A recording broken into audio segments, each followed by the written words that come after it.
그래도 오늘 이 말씀 그 로마서 8장 28절을 우리 배운 것 같고 여러분들과 한번 말씀을 나눌 겁니다. 이 말씀 속에서 하나님이 그 역사하시는 게 참 무궁무진하더라고요. 그래서 오늘 같이 이렇게 하고, 또 제가 이 책을 한 권 읽다가 이 미국 목사님, 그 유명한 목사님 한번 이렇게 읽었는데 거기 좀 감동을 받은 게 있어 갖고 그것도 한번 여러분들 알고 말씀을 나눌까 합니다. 그러니까 좀 오래 안 걸려요. 뭐 다 합해야 얼마 안 돼요. 예. 제가 지금 배가 너무 고파요. 왜 그런지. 그래서 여기 있는데, 자, 우리 이 미국 역사를 조금이라도 이 관심을 가지고 책을 보셨다면 이 조나단 에드워즈 하면 대충 어떤 사람인가 그 하는 것을 대부분 알고 계실 겁니다. 그 조나단 에드워즈 목사님은 한 280년도의 인물입니다. 그 전의 인물입니다. 이 미국 건국의 정신적 기초가 되는 그런 청교도 신앙을 대변하는 아주 탁월한 그런 신학자로 정평이 나 있는 분입니다. 그리고 위대한 설교자여 저술가입니다. 그리고 그 당시에 이 미국에서 일어났던 그 성령운동, 대각성 운동의 주역이었습니다. 그뿐 아니라 이 프린스턴 대학교 초창기 총장을 지내신 분이고, 그리고 그가 졸업한 예일 대학에서는 그의 모든 설교와 그의 모든 저술을 집대성해서 30권이 넘는 그런 전집을 출간했습니다. 한 사람에 대해서 이만한 분량의 전집을 내는 것은 그때 당시에 거의 유례가 없다고 그럽니다. 그만큼 그의 존재는 아주 독보적입니다. 그가 코네티스커주에서 제일 큰 노 삼통교회에서 목회를 했습니다. 그런데 그 교회에서 한 23년간 열심히 목회를 한 다음에 40대 후반에 갑자기 그 교회에서 쫓겨났습니다. 그렇게 위대한 인물에게 어떻게 이런 일이 일어날 수 있을까? 굉장히 수수께끼 같은 일이 벌어진 것입니다. 그를 교회에 더 모시고 일을 할 것이냐, 아니면 교회를 떠나게 할 것이냐라는 그런 결정하는 투표가 있었는데, 그 당시에는 그 투표에 참여할 수 있는 사람들이 남자들 뿐이었습니다. 여자분들은 못했는데요. 이 남자에게만 그 투표권이 주어졌습니다. 그래서 230명의 그 세례교인들이 모여서 투표를 했는데, 그 조나단 에드워즈 목사님을 지지하는 표는 23표뿐이 나오지 않았답니다. 그리고 나머지는 전부 다 떠나십시오 하고 사인을 한 것입니다. 왜 이런 이해하기 어려운 사건이 벌어졌을까? 이 에드워즈 목사님은 그 교회에서 그 이유가 있었던 것입니다. 그 교회에서 수십 년 목회를 하면서 이 많은 교인들이 구원을 받은 사람 같지가 않다는 그런 의구심을 갖고 있었던 것입니다. 저 사람이 믿음이 진짜 믿음일까 하는 그런 의구심이 생기는 경우를 너무 많이 보는 거랍니다. 물론 그들은 신앙 고백 아주 잘한답니다. 예수님이 누구시냐고 물으면 뭐 조금도 틀림없는 정확한 신앙 고백을 한답니다. 그리고 교회 생활도 나름대로 열심히 하고요, 성김도 잘하고, 또 사회에서 뭐 그렇게 손가락질 받을 만한 일도 없답니다. 그럼에도 불구하고 이 목사님이 볼 때는 이 사람들이 참 신앙을 가진 사람인지 아닌지 구별하기가 어렵다는 것입니다. 이 에드워즈 목사님도 자기 교인들을 놓고 어떤 사람들은 그 의심성도로 분류를 해놓은 것입니다. 우리 목사님은 그런 목사님이 아니시겠죠? 응? 정말 이 사람이 예수 믿는 사람이냐? 적어도 예수를 믿는다면 세상 무엇보다도 하나님을 더 사랑하는 무엇인가가 드러나야 되는데, 그런 점에서는 별로 표가 안 난다는 이야기입니다. 그런데 그럼에도 불구하고 이런 사람들에게 당신은 예수 믿으니까 틀림없이 구원받습니다 하고 이 교회가 확신을 시켜주는 것은, 이것은 위험한 일이라고 판단을 했습니다. 그 목사님이. 잘못하면 그들의 영혼을 망칠 수 있기 때문이라는 것입니다. 그래서 고민하다가 드디어 칼을 뽑아 들었습니다. 그 당시에는 이 성찬을 한 달에 한 번씩 이상씩 자주 했습니다. 그리고 성찬에 참여한다는 것을 아주 영광으로 생각했답니다. 그런데 이 목사님이 성찬에 참여할 수 있는 조건을 아주 강화시켜서 아무나 함부로 참석하지 못하도록 아주 선을 그었답니다. 신앙 고백 잘한다고 그거 갖고는 안 됩니다. 정말로 예수님을 알고 나서 이 크고 갈목한 만한 지속적인 변화를 체험한 사람이냐, 이 속사람이 정말 변화된 사람이냐, 그래서 예수님 앞에서 자기 죄가 얼마나 무섭고 얼마나 하나님의 저주를 받을 죄인임을 통감하면서 이 회개한 경험을 가진 사람이냐, 그리고 예수님만이 진정한 나의 구주요 나의 하나님이라는 사실 때문에 감격하면서 주님 앞에 엎드려 본 경험이 있냐, 이런 걸 따졌대요. 그런 내적인 변화와 체험이 있으면 이 성찬에 참여시키기가 없으면 참여 못하도록 했답니다. 그러니까 교인들이 반발을 시작한 것입니다. 2, 3년 열심히 갈등하고 씨름하다가 결국 그 교회에서 쫓겨나고 말았습니다. 어떻게 보면 이 에드워즈 목사님이 그들의 신앙을 의심한 것이 이 타당했다는 것을 증명하는 것인지도 모르겠습니다. 이 청교도 신앙을 따르는 그 교회들 중에서는요, 이 구원에 대해서 굉장히 엄격한 잣대를 들이대는 경우가 많았답니다. 아주. 이 에드워즈 당시에 사람들은 그런 식으로 구원을 쉽게 파는 것은 하나님의 은혜를 모독하는 것으로 보았답니다. 어떻게 자신이 죽을 죄인이요 구원이 필요한 죄인이라는 사실을 이 가슴 뜨겁게 절감하지 못하는 사람에게 당신 구원받았다는 그런 말을 어떻게 할 수 있느냐 하는 것입니다. 성령께서 그 사람의 마음에 빛을 비추어 주어서 진리의 눈이 열리게 하시고 내가 얼마나 하나님 앞에 무서운 죄인이요 하나님의 무서운 진노를 피할 수 없는 참 저주받은 존재라는 것을 확연하게 깨닫는 거예요. 그리고 십자가에 달리신 주님 앞으로 달려가서 주님을 붙들고 주님, 나는 죄인입니다. 나를 구원하여 주시옵소서. 이 목사님이 이렇게 말씀하신 것 중에 이제까지 이 반은 동의하고 반은 동의하지 않는 것들도 있을 겁니다. 그렇지만 여기에 제가 한 가지 공감하는 것은 뭐냐면, 우리가 예수 믿고 구원받은 것을 너무 쉽게 이야기하면 엉터리 신자들이 너무 많이 나온다는 것입니다. 이 1000편이 넘는 조나단 에드워즈의 설교들이 있는데요, 그 가운데서 가장 유명한 설교의 제목이 이런 것입니다. 진노하시는 하나님의 손아귀에 있는 죄인들. 듣기만 해도 오싹하죠.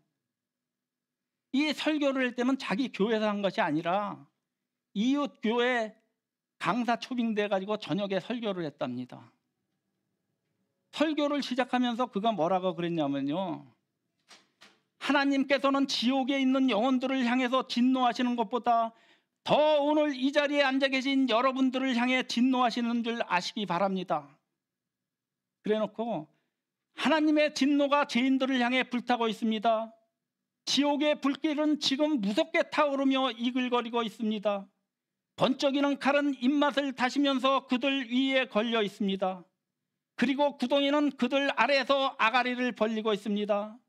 당신이 지난밤에 지옥으로 가지 아니한 것, 당신이 잠을 자려고 눈을 감은 후 이 세상에서 다시 눈을 뜬 것, 당신이 아침에 일어난 후 지옥에 떨어지지 아니한 것, 당신이 지금 하나님의 집에 들어와 엄숙한 예배에 참석하는 죄악되고 사악한 태도에도 불구하고 지옥에 가지 않는 것을 설명할 수 있는 길은 하나님의 손이 당신을 붙들고 있다는 것 외에는 아무것도 없습니다. 그러나 하나님이 손을 거두시면 떨어지는 바윗돌을 거미줄이 멈추게 할 수 없는 것 같이 여러분은 즉시 굴러떨어져 지옥의 mid없는 구덩이로 빠져 들어갈 것입니다. 이 성령께서 강하신 역사가 일어났습니다. 앉아있던 사람들이 비명을 지르고 대글대글 구르고 자기가 얼마나 죄인인 것을 깨닫게 된 것입니다. 내가 교회는 다녔지만 엉터리다 엉터리, 지금까지 엉터리로 믿었다. 그것이 가슴에 와서 막 양심의 가책을 느끼게 하니까, 그것이 견디다 못하고 비명을 지르는 사람, 까무러치는 사람, 꼬꾸러지는 사람.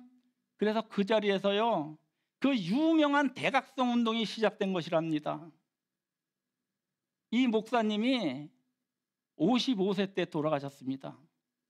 얼마나 스트레스를 많이 받았는지. 응? 세상이 이만큼 영혼이 병드니까 이 외적인 외모만 가지고 이 사람을 평가하는 그런 병든 사회가 돼버린 것 같습니다.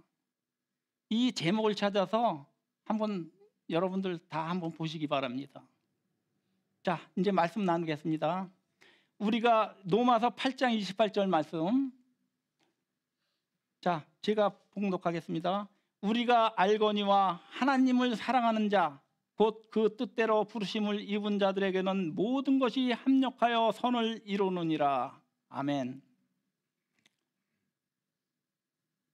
이 구절은, 이 로마서 8장 28절 말씀의 이 구절은 많은 그리스도인들이 가장 좋아하는 구절로 꼽는 것이기도 합니다.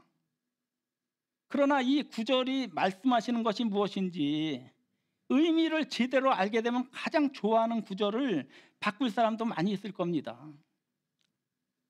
이 구절이 꼭 구원받은 사람에게는 뭐 앞으로 좋은 일만 생길 것 같다는 그런 뉘앙스를 주는 말씀입니다. 그렇게 해석하고 받아들이지만 사실은 그렇지가 않은 것 같습니다. 우리는 오늘 이 구절을 한번 살펴보겠습니다.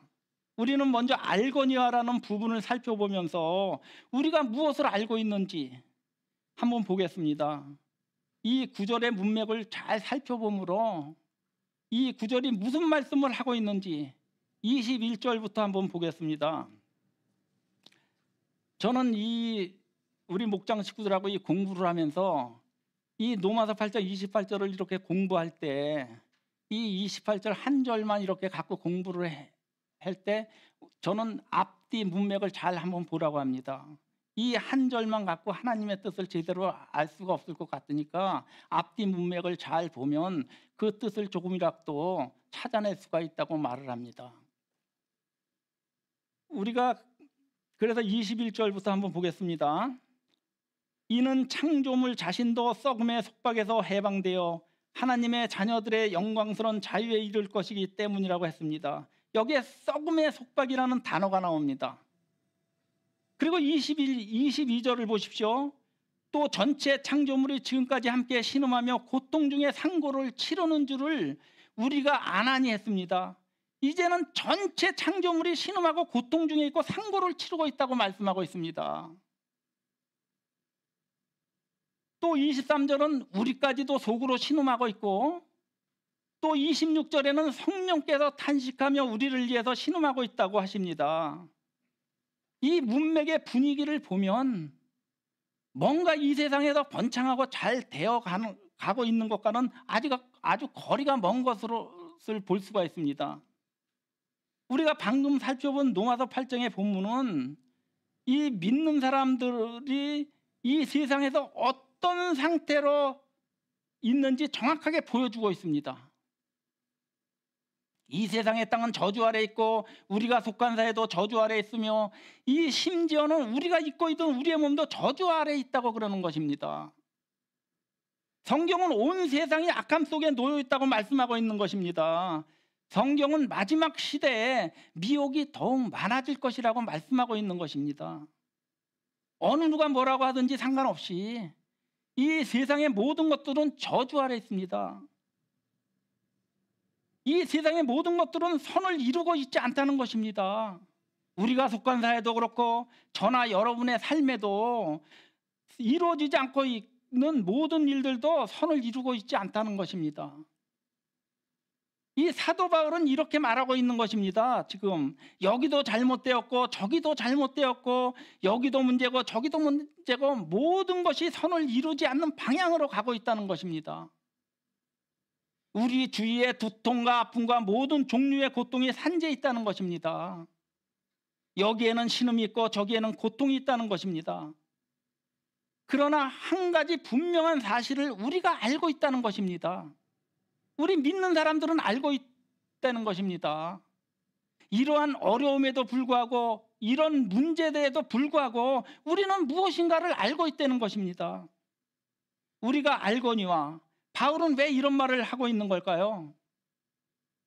이 신음과 고통과 상고와 썩음을 이야기를 하다가 왜 이런 말씀을 하고 있는 것인지, 왜 그러는지 우리가 한번 살펴볼 필요가 있습니다. 이 세상 사람들은 모르고 있기 때문입니다. 세상은 모르고 있기 때문에 헛된 것을 구하고 헛된 욕망에 차서 신기루를 쫓고 또 많은 돈을 구하고 있는 것입니다.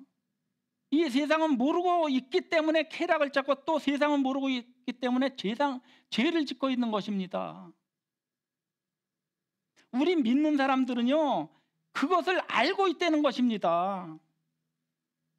우리가 구원받은 그리스도인과 구원받지 못한 그리스도인들의 차이가 무엇일까요? 아무런 차이도 없습니다. 구원받은 사람도 나이가 들고 죽고 구원받지 않은 사람도 나이가 죽고 다 똑같습니다. 구원받은 사람도 몸이 연약하고 다 구원 안 받은 사람도 연약하고 그렇습니다.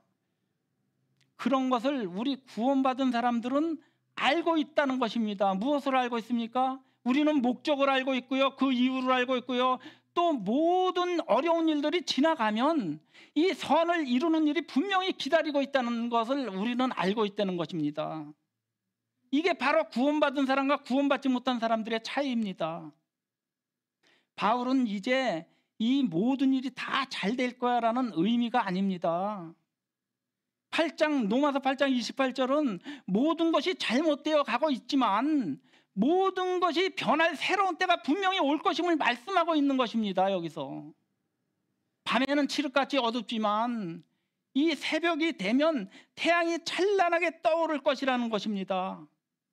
저나 여러분은 단순히 아무런 어려움 없이 지내는 이런 보통 모습을 통해서 보다는 이 고난을 이겨내는 그런 간증을 통해서 훨씬 더 많은 사람들에게 도전을 주고 그들을 그리스도께로 인도할 수 있습니다. 여러분, 모든 일이 다 잘 돌아가고 있을 때는 누구나 기뻐할 수 있습니다. 또 태양이 눈부시게 비출 때는 누구나 주님을 찬양할 수가 있습니다. 자신의 길이 형통할 때 주님을 사랑한다고 하는 것은 누구나 다 할 수 있습니다.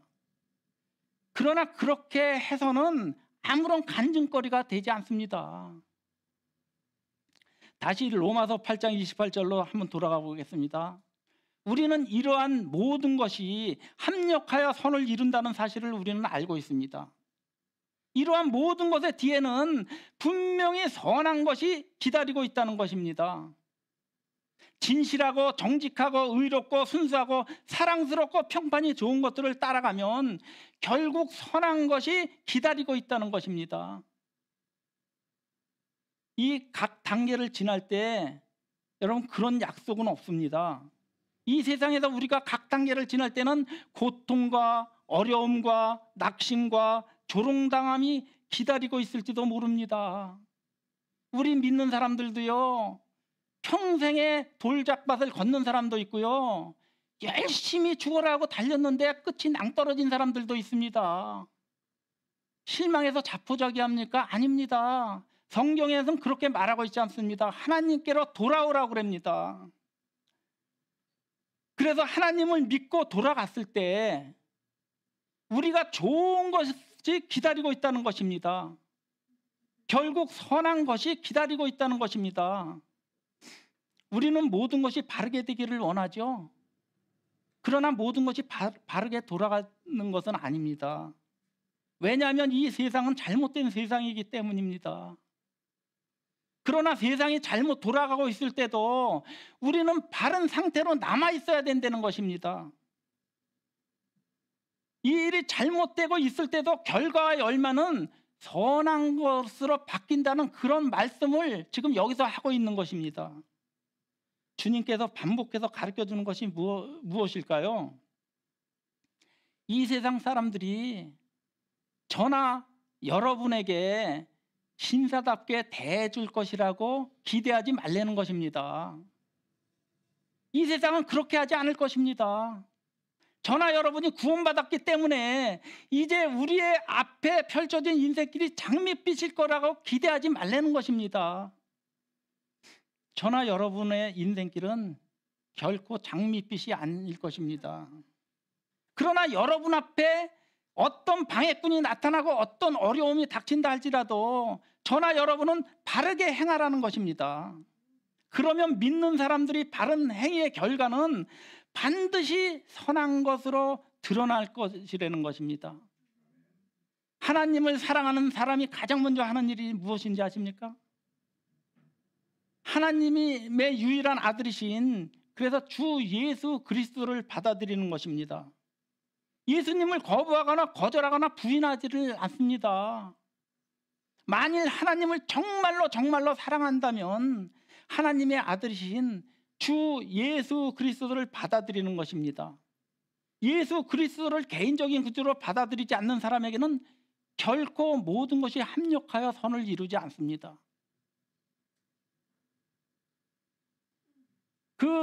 그런 사람들은 그들이 무엇을 하든지 상관없이 지옥으로 가게 됩니다. 그의 결과는 지옥인 것입니다. 그것은 당연한 결과입니다. 이 조나단 에드워즈 목사님이 말씀하신 것 같이 이 떨어지는 바윗돌이 거미줄을 멈추게 할 수 없는 것 같이 결과는 지옥의 믿없는 구덩이로 빠져 들어간다는 것입니다. 이 목사님이 아주 표현을 아주 잘하셨습니다. 아주. 여러분, 어떤 사람들은요 이 구원받고 나서 사람들에게 상처를 받았다는 이유만으로 아무 교회도 다니지 않는 사람들도 있습니다. 또 교회 다니기는 하지만 어느 누구와도 교제를 나누기를 하지 않고 예배가 끝나면 집에 가기 바쁜 사람들도 있습니다. 만일 혼자만 신앙생활을 하고 다른 그리스도인들하고 교제를 나누지 않는 사람들이 있다면 이 로마서 8장 28절 말씀에서 말씀하시는 하나님을 사랑하는 사람들이 아닙니다. 그것은 단순히 제 말이 아니라 이 성경에 그렇게 써 있습니다.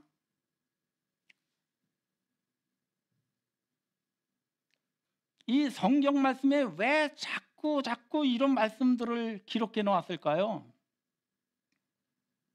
그것은 눈에 보이지 않는 하나님을 사랑한다고 우리가 거짓말하기는 너무나도 쉽기 때문입니다. 실제로는 하나님과 아무런 교제도 나누지 않으면서 전혀 사랑하지 않으면서 겉으로만 입으로만 하나님을 사랑한다고 말하는 것은 너무나도 쉽기 때문입니다. 그래서 눈에 보이는 형제를 사랑하지 않으면서 이 눈에 보이지 않는 하나님을 사랑한다고 우리가 거짓말하지 못하게 하기 위해서 이 하나님께서는 성경에 이런 말씀을 자꾸 기록해 놓은 것입니다. 다른 형제가 나에게 상처를 주고 뭐 교회가 사랑이 없고 뭐 예배가 지루해도 이 성령님께서 나를 온전히 주관하시면 그런 것은 전혀 문제가 되지 않습니다. 이 세상이 다 나쁜 사람들이고 다른 사람들이 다 나쁜 사람들이고 다른 형제들이 다 나쁜 사람들이라도 성령님께서 나의 마음을 주장하여 주신다면 그런 것은 전혀 문제가 되지 않는다는 것입니다. 뭐 주님을 사랑하는 사람들은 뭐 오늘 교회를 가야 되나 이런 거 갖고 고민하지 않습니다. 하나님의 사람들과 함께하고 싶고 하나님의 사람들과 교제를 하고 싶고 하나님의 사람들과 항상 주님을 찬양하고 예배드리고 싶어 합니다. 하나님을 사랑하는 사람들에게는 이 하나님의 명령들이 전혀 무겁지가 않습니다. 왜냐하면 하나님을 사랑하기 때문에 자원해서 주님을 섬기고자 하는 마음이 있기 때문입니다. 하나님을 사람에게는 그래서 무엇인가를 강제로 시킬 필요가 없습니다. 우리가 로마서 8장 28절로 돌아가서 우리가 다시 무엇을 알고 있는지 한번 보겠습니다. 우리가 알거니와 우리는 이 수많은 사람들이 모르는 것을 알고 있습니다. 단순히 구원받은 사람들이 아니라 모든 것들이 인생에서의 안락과 평안함을 주는 것은 아니지만 이 협력하여 선을 이루는 것이라고 합니다. 이것이 결과이고 앞으로 우리를 기다리고 있는 것입니다. 여러분, 선은요, 하나님께서 만들어 주시는 것입니다. 우리를 영화롭게 하고 구원에 이르게 한다는 것입니다. 내가 가장 힘들다고 하는 순간에도 하나님이 나와 함께 하시고 아들 예수님까지 내어주신 분께서 나를 도와주신다라는 그런 확신이 떠오르면서 이기는 것입니다. 우리가 이거 로마서 8장을 배웠지만 이 로마서 8장에서는 계속해서 육을 따르지 말고 영이 성령의 인도함을 받으라고 하십니다. 그리고 오늘 아무리 목숨을 내어주는 상황이 오더라도 하나님의 사랑을 붙잡고 견디면 이길 수 있다고 말씀하십니다. 우리에게 모든 것을 주실 그 하나님을 바라보라고 하십니다. 우리를 끊을 수 없다고 하십니다. 내가 가장 지금 힘들고 가장 두려워하는 것, 또 가정에서 주변에서 일어나는 일들에 이 하나님이 보이지 않게 사단은요 아주 두려운 마음을 주셔서 하나님을 생각 못하게 합니다. 하나님을 잊게 만들려고 합니다. 내 사랑하는 아이를 위하여 내가 수고하고 먹이고 입히고 재우고 모든 조치를 취하라고 이 몸을 움직이듯이 내가 사랑하는 하나님을 위하여 이 말씀 안으로 달려가는 것입니다. 하나님을 사랑해야 달려갈 수 있는 것은 이 말씀뿐이 없습니다. 위에서 말하는 극한 힘든 상황까지도 만났을 때도 이 말씀 안으로 피하려면 여러분, 지금 우리가 평안할 때 이 하나님을 더욱더 사랑하려고 애써야 되는 것입니다. 우리의 마음이 하나님 앞에서 올바르다 하면 우리가 처한 상황이 아무리 심각하다 할지라도 그것은 전혀 문제가 되지 않습니다. 그러나 아무리 작은 문제라 할지라도 우리의 마음이 하나님 앞에서 바르지 못하다면 우리의 마음에서 평안은 모두 사라질 것입니다. 여러분, 혹시 로마서 8장 28절 말씀을 아직도 좋아하시는 분이 계십니까? 좋아하시는 것은 상관이 없지만 이 말씀을 적용은 정확히 잘 하셨으면 좋겠습니다. 이 말씀을 바르게만 잘 적용만 한다면 우리의 인생을 송두리째 바꿀 수 있는 놀라운 능력의 말씀이 될 것입니다. 자, 보십시오. 우리가 알거니와 하나님을 사랑하는 자들, 곧 그분의 목적에 따라 부르심을 받은 자들에게는 모든 것이 합력하여 선을 이루느니라. 아멘.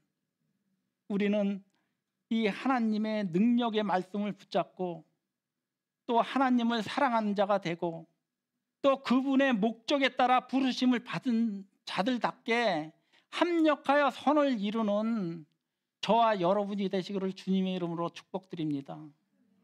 기도하겠습니다. 고마우신 아버지 하나님, 감사합니다. 오늘도 아버지 좋은 날을 주시고 오늘도 아버지 하나님 하실 일들을 저희에게 보게 하시고 기대하고 소망할 수 있도록 인도하여 주시옵소서. 낙심하고 눈에 보이는 것들 때문에 작은 일에도 흔들리고 좌절하는 것이 아니라 더 주님 말씀 붙들고 말씀을 묵상하며 그 말씀 따라 움직일 수 있도록 인도하여 주시옵소서. 점점 예수님을 닮아가고 예수님의 향기가 제 몸과 삶에서 나올 수 있도록 한 걸음 한 걸음 나아갈 때 정말 더 큰 고난을 만났을 때도 평소에 동행했던 우리 사랑하는 하나님 잘 붙들고 나갈 수 있도록 도와주시옵소서. 이 땅 가운데서도 하나님을 사랑하는 자들이 다 잘 되어서 그 뜻대로 부르심을 입고 모든 것을 예수님의 이름으로 합력하여 선을 이루며 살아갈 수 있도록 인도하여 주시옵소서. 믿사옵고 예수 그리스도를 받들어 간절히 기도드리옵나이다. 아멘. 감사합니다. 광고 하시겠습니다.